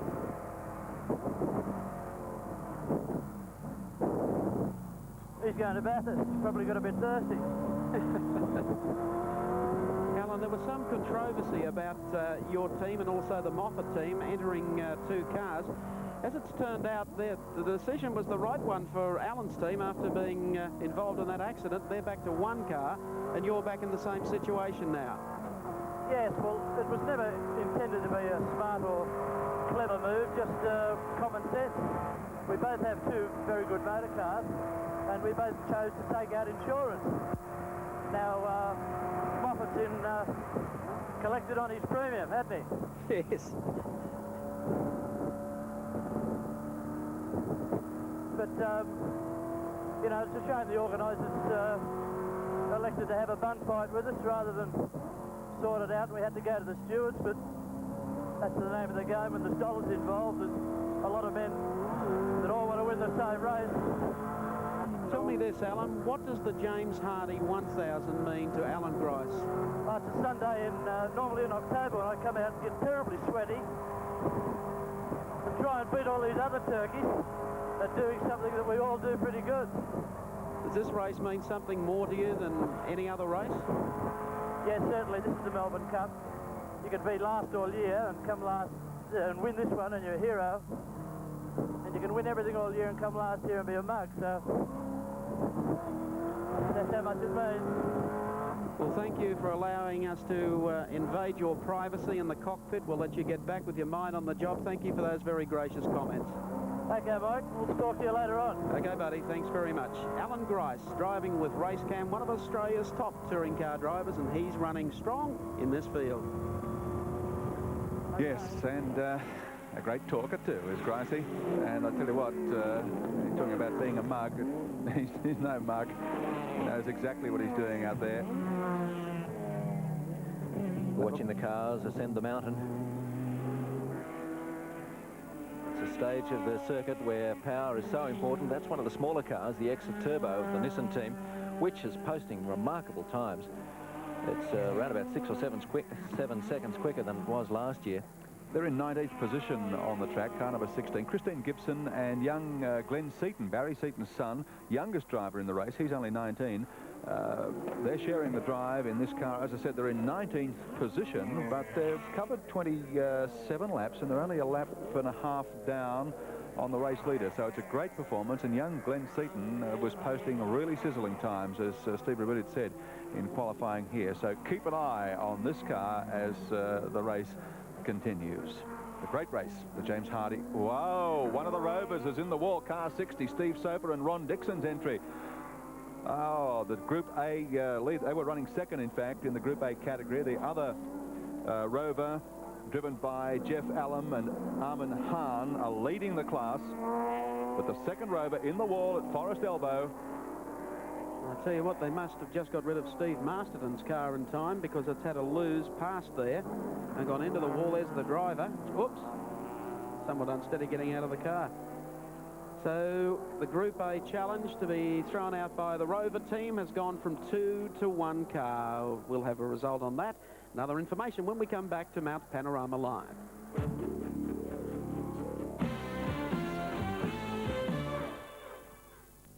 If you do your own oil change, you can save a few dollars by using a cheap oil. But you might not save your engine. It's not worth it. The James Hardy 1000 continues, and after a very quick gearbox change, the number 41 WB1 Mazda is back out on the track. Bob Morris started the race. They had gearbox problems. But Barry Jones, the former owner of this car, has now stepped in and is doing the second stint after changing a gearbox. And a little bit of turf there too on the outside. Barry Jones, one of the most experienced drivers and also a top development man on Mazda RX-7 motors, a former winner of the Amaru Park 300 with Alan Jones. We haven't seen much of him in Group C racing this year, so I think he would be delighted to be back in his own car, and obviously engineered that very, very quick pit stop for the change of the gearbox that we showed you through our remotes in the pit area only a short time ago. Yes, Bobby Morris, I think, will be looking forward to getting in the car, despite the problems that they've had and the fact that they're some laps down. Barry Jones really handling it very well, and it was unfortunate they had that gearbox trouble, but Barry will do his job. And then, of course, when he does hand over to Bobby Morris, you can be sure to see some fireworks, because Bob is a quick man on Mount Panorama. We spoke earlier to Alan Grice about entering 2 cars and then withdrawing one an hour after the start of the race, and the same has happened with the Alan Moffat Mazda RX-7 team. To give us an update on that situation, let's go to our pit studio and to Pat Welsh. Thanks, Mike. Well, that's right. It happened all in the twinkling of an eye. Alan Moffat brought car 43 through the pit entrance and drove it straight to his garage. Didn't even bother to stop to talk to his crew. Alan Horsley said he is very upset at the moment. He's resting in the car. There is absolutely no doubt about the fact that he will rejoin Greg Hansford a little later on. But Alan Horsley hasn't had a great chance. Alan Horsley, of course, the Mazda team manager, hasn't had a great chance to talk to Mr. Moffat at this stage.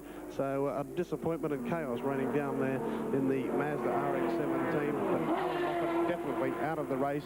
It seems that the problem all stems back to that starting grid incident when he was hit from behind. There is oil all over the car. There's definitely no chance that it can continue. And as I speak, that the Dick Johnson camp right beside us are getting ready for an obvious pit stop, so I'd say the big green Falcon will be in here very shortly. In the meantime, we'll cross down further on the pit road to Colin Young for an update on the Rover situation. Thanks, Pat. Well, the Rover team was another 2-car entry. With me is team manager John Davenport. John, some problems on the mountain for Ron Dixon. Yes, he's gone off on Forest Bend. I'm not quite sure why, whether it's a puncture or whether he just slid wide and hit it, but the car doesn't look too badly damaged. The only problem is to try and get it back down here to the pits. Will you try and repair it? We can if we get it back, but it's a long way down that straight. And the other car, Rover, driven by Jeff Allen, of course, is leading the Group A class. You must be happy with that performance. Yes, very pleased. Both cars were pulling away nicely. They're about a minute and a half in the lead in the class. OK, we'll leave you there, John. Back to Mike Raymond. Thank you, Colin. We're being, while listening to John Davenport, watching the very quick pit stop being taken here by Dick Johnson, who reported to us that he has no problems. He can run at this pace all day, but he has got in for a tyre change. 35 seconds. And some gas. And Very, very smooth pit stop for Dick Johnson, and there you can see as we take race cam. Clear and away in 40 seconds. That's the view as Dick Johnson will come out of the pit area. And I don't think has dropped a spot on the road. He may have dropped one. We'll confirm that. There's Jim Richards. Ease down, buddy. Ease down, buddy, says Dick Johnson. So we'll let Dick alone to his thoughts, I think, at the moment. Well, he's not the only one that's recently been in the pits. I just saw Kevin Bartlett take the Mitsubishi Starion right out of the pit area, and it looks as though he's headed up towards the back of the pits. So disappointing campaign altogether, hasn't it, for Kevin? Oh, he's had problems from go to Gary, and it's a tragedy for him, really. He's tried so hard to get that Starion ready for this race.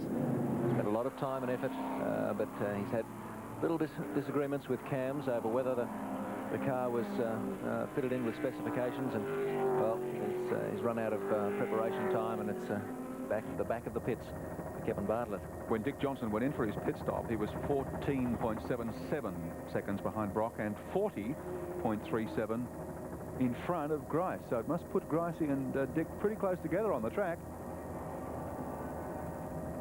Of course, the problems going back to Kevin Bartlett is one must feel sorry for Kevin, trying to develop a 1985 car. In 1984, he can change all these things and make it quite legal in 85, but it's been a frustrating time for him at Mount Panorama. The rush to even get here, the preparation of the car prior to that. I got an idea that might be Grice just about 20 or 30 metres in behind Johnson now. Well, that pit stop has dropped Dick Johnson back into 4th place because Peter Brock leads the grade race. Yeah, Grice is up ahead of him, and so is Fury. 2nd spot to Grice, 3rd to Fury, 4th to Johnson, then John Harvey, and then Warren Cullen, Greg Hansford, Jim Richards in the BMW. They're then followed by car number 28, running nicely, at Barry Lawrence and Jeff Russell. And then, of course, behind them is car number 3, and that is the Cadbury Schweppes entered car of Captain Peter Jansen and Gary Rogers. Well, that's tight. 14 involved there as well, and Johnson's trying to fight for some racing room. Dick's not really one for throwing the arms out the... Here's some fun as John English comes up behind Johnson. As I was saying, Johnson's not one to really start throwing the arms out. He shoot the tail out, though. But what we do have is we have John Harvey, you can see there in the red and white dealer team Commodore. He's one spot on the road behind Dick Johnson, and he is trying to get up there and pass Johnson, gain a spot. Yeah, he's at 5th place. Johnson's in 4th. Traffic between them and all around them as they head up the mountain again through GTX Bend.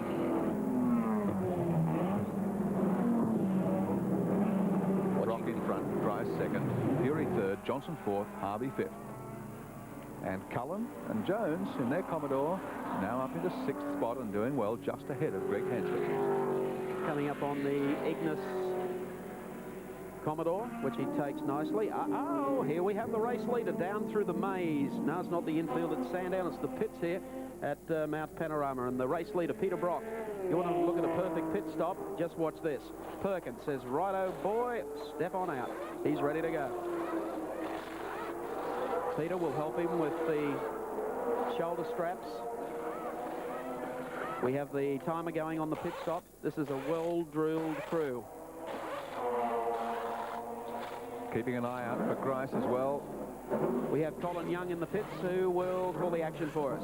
Larry Perkins in the car, 4 new tyres on, the second churn of fuel just going on. Jack's down, and Larry Perkins ready to take a little bit of a problem on the left-hand front tyres. But Larry Perkins slides out of the pit area, 2 churns of fuel in and 4 new tyres for the 05 Commodore. Back to you, Mike. Thank you very much, Colin. Well called. A time of 31 seconds in there to get all that done. That's remarkable work by the Holden dealer team pit crew, but as Colin mentioned, a bit of a hold-up on the left-hand side front, so they probably won't be completely happy with that pit stop. Well, what we have is an interesting situation coming up because, as you can see, Dick Johnson there in 3rd. Going up Mountain Straight at the moment is Larry Perkins, and behind him Alan Grice. So that might be just the incentive Grice needs, and Fury is running at a very, very strong pace as well, doing that very, very nicely indeed. So the action is warming up. The pit stops are coming, and we'll show you more when we return to Mount Panorama live at the James Hardie 1000.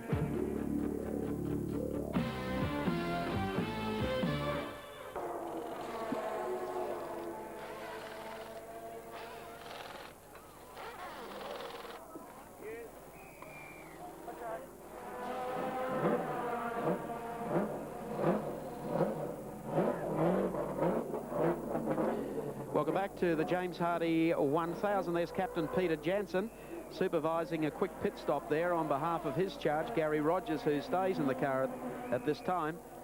And John Harvey through very, very quickly indeed for a pit stop, so the positions have not changed. We still have the 05 Commodore driven by Peter Brock as the race leader. Take it away, Colin Young, who's with the captain. Peter Jansen in the pit area, a slow stop for Gary Rogers. The air was off. Would you believe there was no air for the gun to take the wheel nuts off? Any problems with the car? No, going like a dream, but down about 40 horsepower, but still.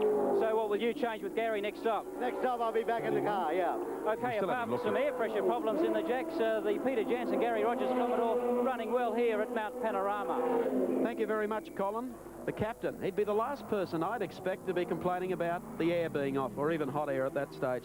Looky here. We've got the race leader, and that, of course, is Larry Perkins. But look who is right behind him. Alan Grice warming to the job of taking the lead away in the James Hardy 1000. And here they come down the straight. Perkins with the pressure well and truly on at this stage, keeping in mind they've already completed their pit stop, and Grice is yet to pit. No, he's not going to get by. Oh, Perkins has got the guns. That will show you the edge that the dealer team Commodore has at this stage as they come over the crest, down beneath the bridge and into the braking area at Murray's Corner. Well, this is as close as the race has been since the flag dropped. The race leader, Larry Perkins, in the 05 dealer team Commodore, and behind him Sydney's Alan Grice. Then back in third place is George Fury, and fourth place is Dick Johnson. Right up on his tail goes Alan Grice as they go through Hell Corner and head up the mountain once more. Seems to me the dealer team car's got a lot more straight line power, Mike. Appears to be that way. Grice doing some talking back to his crew, so we won't interrupt him. Marshall's car on the track. They could have started another 15 Marshall's cars today, I think. Okay, coming back up to GTX Bend, and there's the truck as well. How'd you like to meet that on the way up Mount Panorama? Oh, Grice has another shot, but there's a slower car in front.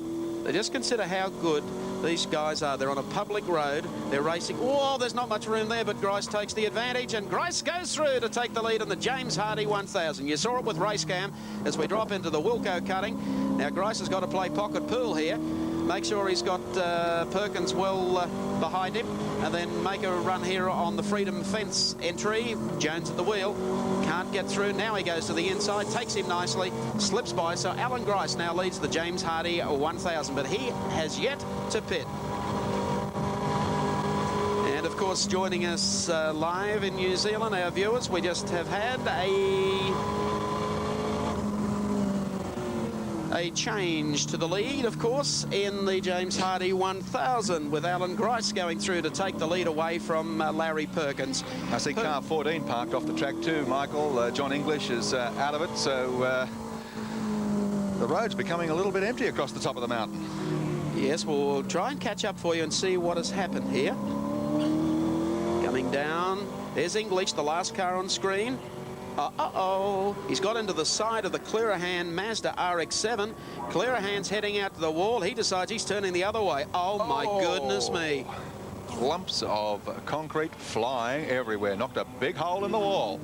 Well, car number 14, John English. That's not a good place to leave the mountain either.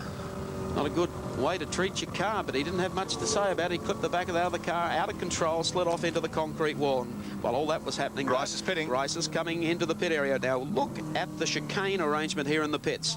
You go left, you go right, you go left again, right, and then the run down into the pit road. Now Grice's pit is halfway down this pit road. There are the speed humps. A little bit of acceleration on the brakes. Colin Young will be standing by in the pit area. And here he comes in, the Roadways team Commodore. So we now have 05 Peter Brock, and we have a driver change now coming in.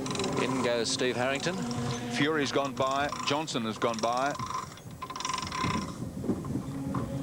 Steve Harrington having his helmet adjusted by Alan Grice. 20 seconds gone on the clock for their pit stop. And Colin Young in the pit area following the action.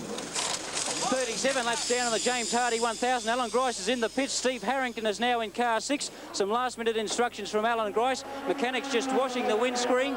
and they've changed 4 wheels, 2 churns of fuel, but a bit of a problem. Harrington can't start the car. Mechanics now pushing it to get it rolling. So a delay here for the Alan Gray, Steve Harrington Commodore. Mechanics pushing it furiously up pit lane. The car fires. Steve Harrington back onto the track. Thank you, Colin Young. So try and catch a quick word with Alan Grice. Alan, any problems with the car? No, the car's pretty strong. Brakes are starting to show that they've done 40 laps, but nothing wrong with them. We'll just let Alan grab a cool drink here. It's been pretty hot work out there. The engine's good. It's, you know, it's not terribly strong, but it's pretty good. It's very strong in terms of reliability. I'm sure it'll last the day. What was the problem with the car failing to start? Got no idea. So you're confident Steve can run out there at a hot pace? Oh, yeah, it must be just the battery. We've got a lot of your television gear in there run off our battery, you know. OK, that's probably helping the problems. That's the word from Alan Grice. Back to Mike Raymond. OK, thank you very much, Colin Young. Well, Grice is in. He can take a rest for a while, if a racer can have a rest during a 1,000-kilometre event. And 05 is still the race leader. That's, of course, Larry Perkins at the wheel now. George Fury slipping up into second spot on the grid. Number 17 is Dick Johnson running in third. That drops the Roadways car with Steve Harrington in the wheel, at the wheel, back into fourth spot. And then the Cullen Jones entered Commodore V8, slipping up one more spot. OK, Peter Brock is taking a breather for the moment, and I think he would be delighted to see his co-driver, and a winning co-driver at that, in Larry Perkins, still at the head of the field. Let's go back to Cole Young. Well, it's Pat Welch down here in the pit studio, actually, Michael, and Peter might be taking a breather, but he's certainly not relaxing, watching the TV monitors very, very closely. A little bit worried when Gricey took Perkins at one stage there. No, I saw Gricey start to take him and then back right off, lose about 100 metres, and I thought, well, looked like he must have really run out of fuel, you know, it's flooding a little bit. I thought maybe he was trying to go too far in the first tank full of petrol. We certainly didn't take any risks. We remember rightly, last year we coughed and spluttered and just made it the pits. This year we said we'll come in early, do our assessment on fuel economy and get it dead right for the second run. I know you're absolutely delighted as well with the pit stop.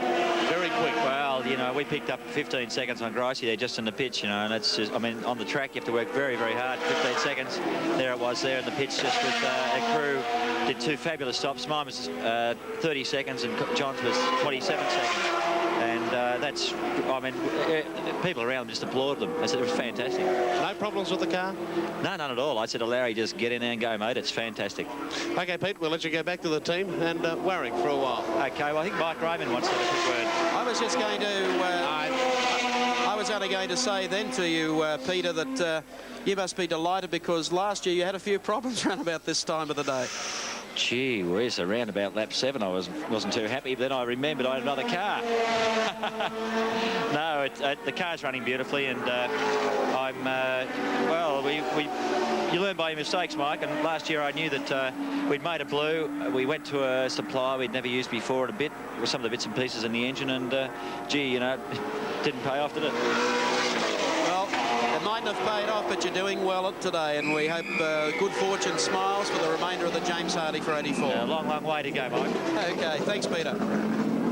There's Larry Perkins, still out in front and leading the great race. Second spot being held by George Fury. Third place to Queensland's Dick Johnson. More action to follow when we return to Mount Panorama at Bathurst.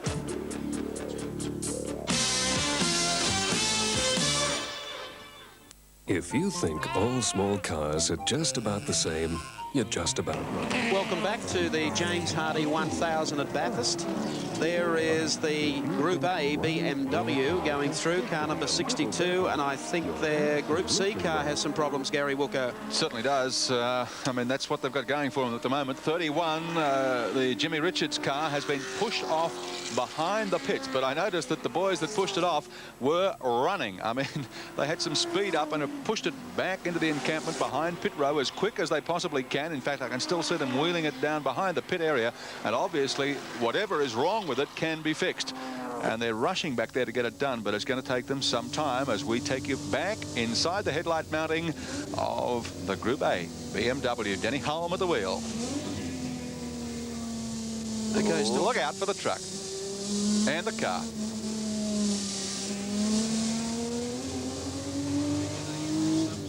Currently lying in 31st position after 35 laps.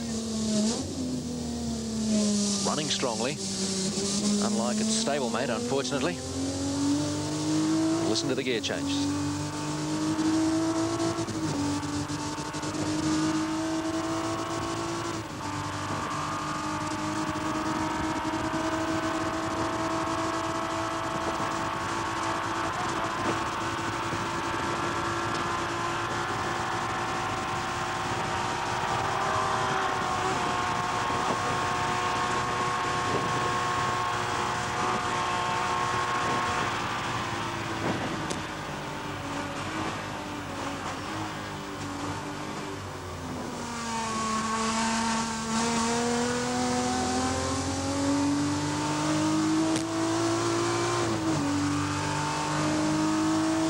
BMW coming along pit straight will take a ride up to the top of the mountain with the Group A car that is running ever so sweetly.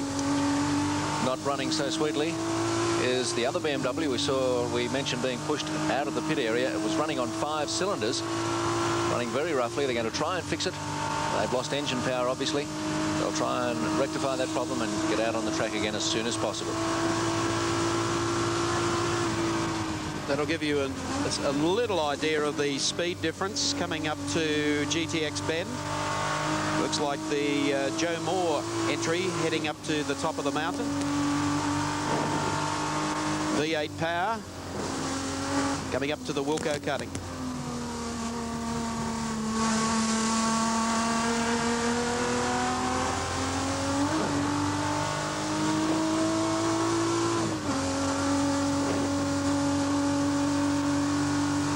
Notice just how fast those V8s are across the top of the mountain. Using all of the road, fast line through there on the inside. Cutting back here to the inside as they come around the skyline.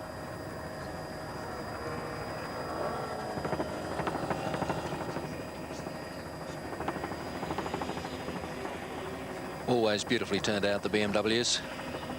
And right behind him, of course, is one of the dealer team Commodores. They're ready to pass now. Wait for the arrival of the red and white Commodore. You'll notice the acceleration difference now of the V8 to the Group A BMW. And away it goes. But it won't go like that next year when Group A becomes national touring car category here in Australia, because so many of these cars are just going to be equal. But that's Larry Perkins just storming away, coming up on a whole bunch of cars, and so too is the Group A BMW. Denny Holm and Prince Leopold von Bayern are the drivers of that car today. Here's a Mazda coming up on the right. BMW takes him. Down and through Murray's Corner at a long pit straight again. Huge crowd gathered on the right-hand side, as you can see.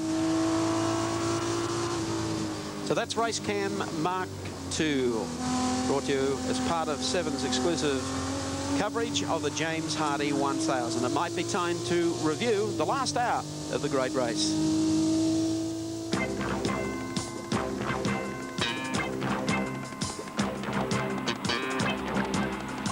After the early dramas, there was one to come for Steve Masterton, who appeared to glance off a slower car, hits the wall and almost out in front of Alan Grice. It was bad luck for Masterton, qualifying well within the top 10 and running so strongly in the field. Masterton climbed from the car. He was dazed. He'd gone into the embankment at full speed. The crew watched on in great disappointment as Steve Masterton staggered away from the car, surveying his last start in Group C racing. Then Jim Keogh and Terry Shield had their problems, but across the top of the mountain, it was Peter Brock in 05, still running strongly at the head of the pack. Peter Perfect, they call him. He's won this race 7 times, and he's after another one. The officials finally got the big truck to the top of the mountain to pick up the Masterton Holmes 2WS car, and while this was going on, it was number 42, Greg Hansford, doing so well for the Moffat Mazda team, coming down through the mountain, holding his position and staying in front. Alan Grice took our international viewers on a trip across Mount Panorama, and he had his dramas because he was trying to chase car number 05. Troubles then for the Group A challenges, outright challenges, the Mobile Rover team with Ron Dixon running off course and going into the tyres. A smooth pit stop for Dick Johnson. He was second on the grid, brought the green Palmer Tube Mills Falcon into the pits. A well-disciplined pit stop for Dick Johnson. Down a little on power, but it's running strongly. What about car number 41 for good servicing? A new gearbox in just under an hour. Johnson finding the traffic was a little tough here. Car number 14 causing him some concern there. That was John English, but he was able to spread out and still keep his second place. Peter Brock, the pit stop of the race so far. He came in, he jumped out, Larry Perkins in, and now leading the great race.